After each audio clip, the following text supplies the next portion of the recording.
This is the only video game that actually finds a way to make hiking a somewhat pleasurable activity. Ladies and gentlemen, welcome to today's episode of Simply Honest. This right here is a show where I give you honest yet simple first impressions of the various video games, whether they are from indie studios or AAAs, all because I believe every game has a story to tell. And in today's episode, we are talking about the game known as Firewatch. Now, Firewatch was released back in 2016, and this is a game that has a narrative storytelling adventure with a very lovely first-person mystery aesthetic to it. You get to play as a man by the name of Henry who gets hit with various forms of multiple life-changing events, including where your wife gets hit with Alzheimer's and you had to make very big decisions on how you wish to treat that. And later on throughout the story, you eventually take on a job as a Firewatch ranger deep inside the mountains of Wyoming, where you get to tackle various forms of suspenseful moments, psychological tension, and an overall unsettling atmosphere as you navigate through the story. Now, some of my first impressions when it came to this game was that I was met with an overall moderate amount of curiosity. The game itself sets you up with various forms of very unique, heart-wrenching backstory moments, all revolving around you and Henry, where you get to meet your wife, choose your dog, where to live, and so on. And the element of hiking throughout the woods as you're dealing with all these various story elements is something that I found eventually to become very relaxing, and originally I wasn't anticipating just the ability to engage in the environment to this extent. Because the fact that you're given basically free reign within the story to wander out through the entirety of the forest as you wish is something that gave me a honest sense of comfort, and the story elements were, in my eyes, very calm, but not too forced, because you're able to just jump into the woods, hike for about 20 minutes, go to the next chapter, and then go from there. And I thought that was something really cool, and honestly something that I was not expecting. Now, from an overall graphic standpoint, I will say the environment in Firewatch is breathtaking. It's natural, it feels amazing, and it overall feels like a natural environment without having too many artistic liberties thrown at you and thing.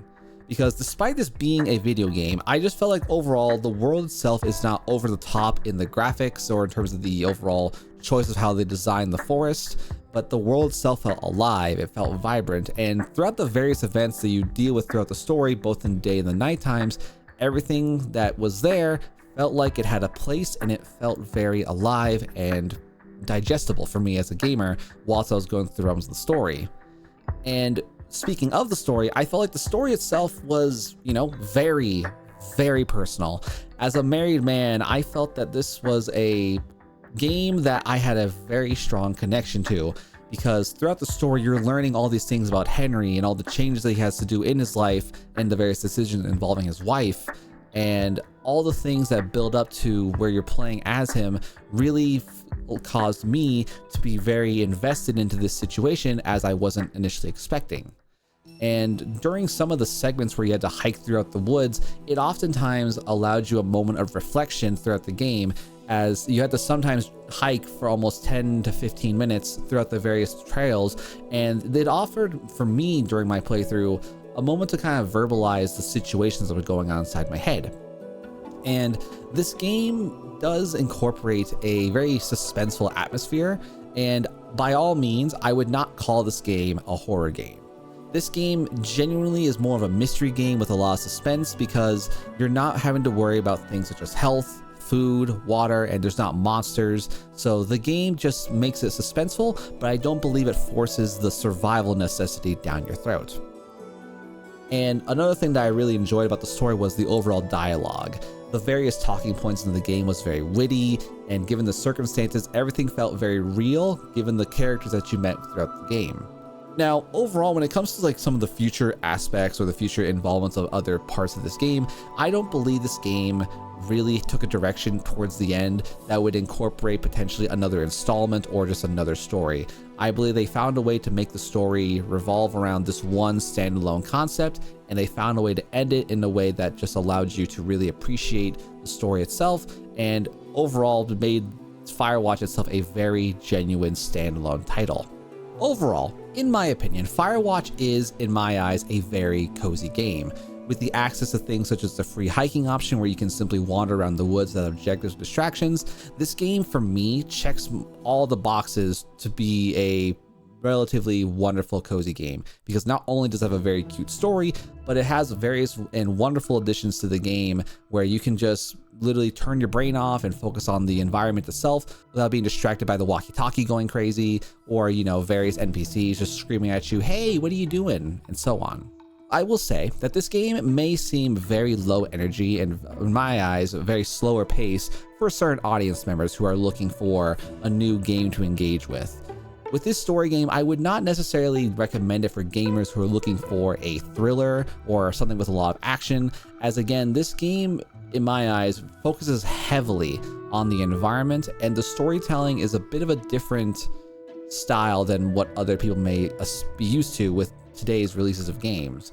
And what's really nice is that Firewatch, in my eyes, doesn't really give you a false sense of stakes, as you're not really placed on timers when you're going through the various parts of the game. Obviously, as you progress through certain chapters, the environment itself changes, but you're still able to investigate all the creeks, the lakes, and all the other trails at your own leisure. And personally, throughout my time in this game, I will say that I could see myself going into the free roaming world to appreciate just the environment itself, turn on my own personal lo-fi jam, and just go about however long I want. And this is a game that's very much built with that in mind, and I really think it's really fun to see that. But nevertheless though, I hope you guys did end up enjoying today's review of Firewatch. If you guys did end up liking it, do consider checking out my official Let's Play series of Firewatch down in the link below or at the end of this video. That way you can check out what the gameplay is like and whether or not you would like to add this game to your new gaming libraries. But as always though, if you do happen to have suggestions for future games for me to review, do consider dropping them down in the comments section, or let me know about your experiences of this game if you happen to have been veterans of the Firewatch game itself. But nevertheless, I have been your host, NiccoSilverado. This has been yet another glorious review of Simply Honest, and we'll see you guys all on the next one. And once again, this game is known as Firewatch. It is available on Xbox, PC, and other various platforms. As always though, we'll see you on the next review.